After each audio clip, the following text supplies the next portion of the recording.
Fernanda, nós temos o banheiro da casa, onde nós temos uma banheira, que pode ver que é uma peça bem interessante, né? Uma banheira toda em ferro fundido. Esse lavatório foi uma doação do quartel de Francisco Beltrão, que a casa tinha exemplares como esse, realmente, de porcelana, que é uma louça branca, não é? E também a peça mais interessante do banheiro, né? Que realmente, assim, o pessoal, os visitantes se identificam muito com o chuveiro. Muitos dos nossos colonizadores usavam esse tipo de chuveiro, justamente por não ter energia elétrica e nem água encanada. Então esquentavam a água, colocavam lá. Exatamente. Acabou a água aqui, ó, se tivesse com a cabeça ensaboada, azar, né? Aí tinha que pedir socorro para alguém. Agora, gente, olha que detalhe interessante, a toalha que eles utilizavam, né? Tá até aqui, você vê que isso aqui é toalha dos anos 50 mesmo, e a prova tá aqui, ó. Olha aí, ó.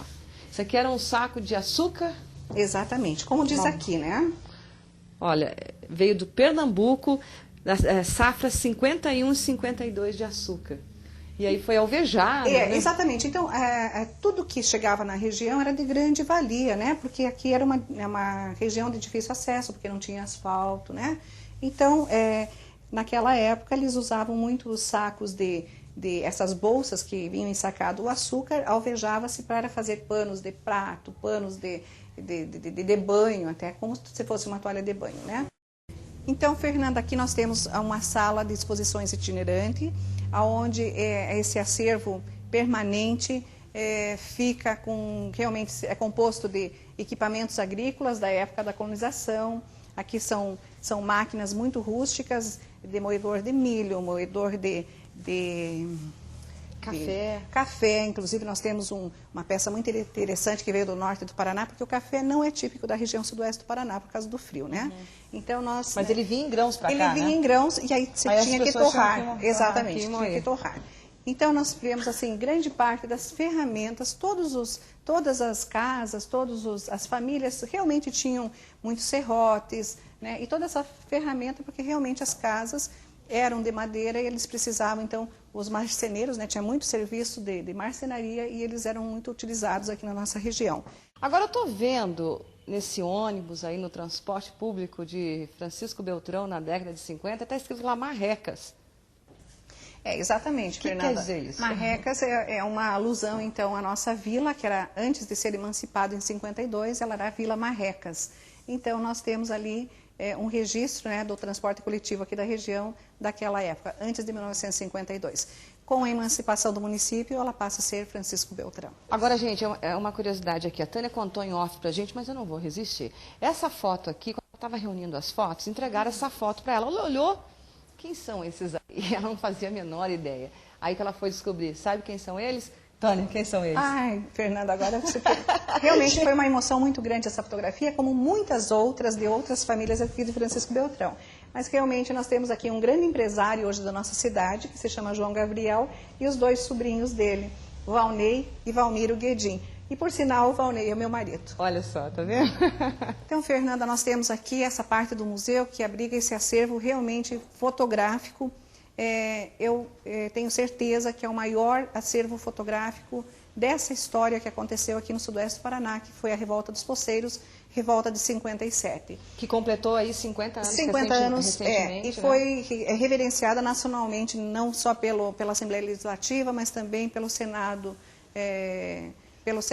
onde eles retomaram, então, isso aqui como...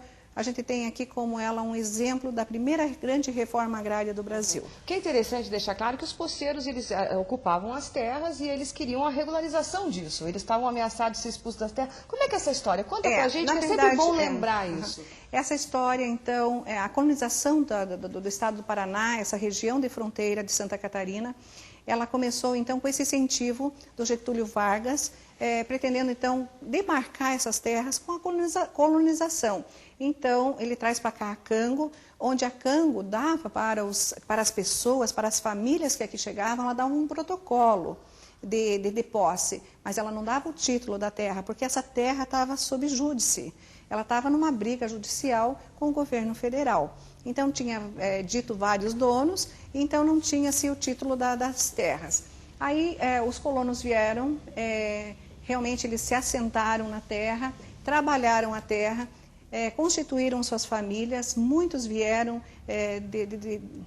do Rio Grande do Sul e também de Santa Catarina, e aonde eles vieram para cá e chegou assim a um estado onde essas empresas colonizadoras queriam também, tendo seu direito de posse também, achando-se donas das terras, eles queriam vender essas terras novamente, ou obrigar então as pessoas que já estavam trabalhando na terra a pagar por um preço exorbitante pelas terras. Então essa foi realmente uma história de assentamento, vamos dizer assim.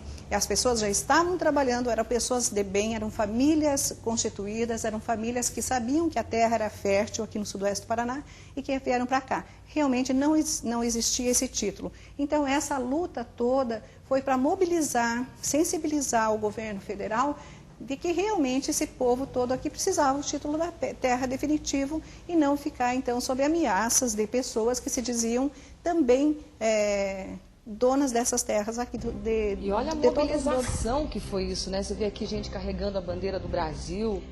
Na verdade, essa concentração, grande concentração, aconteceu no dia 10 de outubro de 57, aonde eles realmente empunharam armas. Pode ver que eles estão munidos de facões, de revólveres, né? Até a gente faz uma grande brincadeira hoje com essas fotografias, que parece que revólver aqui é que nem celular, todo mundo tinha o seu, né? Então é muito, muito interessante essa história Mas que no final, graças a Deus, aqui no município de Francisco Beltrão, eles empunharam a bandeira, ao invés de empunhar as armas, né? Agora, uma curiosidade que eu estou vendo na foto aqui, que não eram só os homens que empunhavam as armas, não, as mulheres aqui, todas arrumadinhas, bonitinhas, de cintinho, mas de arma na mão. Então foi assim uma grande vitória, porque tanto a área rural como a área urbana não tinha o título da propriedade, nem os lotes urbanos eram titulados, né? Então, tanto a população urbana como a rural festejou, porque realmente ali eles construíram aqui, eram gente trabalhadora que vieram realmente plantar, né? Trabalhar aqui no sudoeste do Paraná, e que aqui nesse momento então deram assim um basta a essa luta que ficou assim sob júdice por mais de décadas.